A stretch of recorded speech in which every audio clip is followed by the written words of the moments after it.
We have the ability to ask the vehicle what is wrong with it, and we do that by scanning the vehicle to check the vehicle's health condition.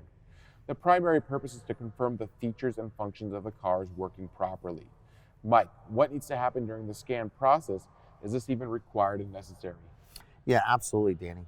So it's really important that as a consumer, you understand that every vehicle manufacturer clearly states in their repair procedures, which again is the instruction manual for the vehicle, that states that before the vehicle is disassembled, we need to hook up a computer and run what's called a diagnostic scan so we can understand what's working and functioning properly and what is not functioning properly before we disassemble the vehicle. You see, if we don't do this scan or this pre-diagnostic scan before we disassemble the vehicle, then anything we're doing after that fact is going to be reactive, not proactive. The vehicle manufacturers also state that when the vehicle is reassembled, again, we need to do what's called a post-repair scan, where again, we hook up a computer to your car to do diagnostic testing to ensure that everything is working as functions.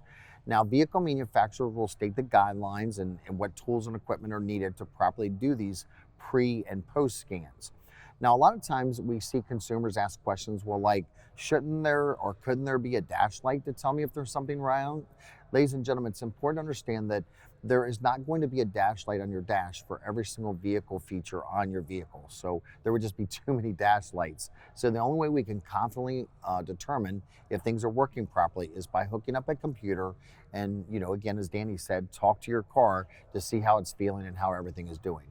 Last but not least, this is probably, again, one of the biggest single friction points between insurance companies, third-party payers, and collision repair professionals. So it's important for you as a consumer to be involved with your collision repair professional. They can provide you the documentation from the car manufacturer where this says this needs to be done, and that you're involved in the discussion with the insurance carrier. If you found today's tip helpful, please hit that thumbs up, share the video with your family and friends, and please comment below for any future suggestions.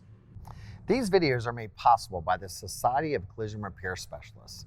SCRS and their members are committed to the future of the collision repair industry, as well as serving you, the consumer.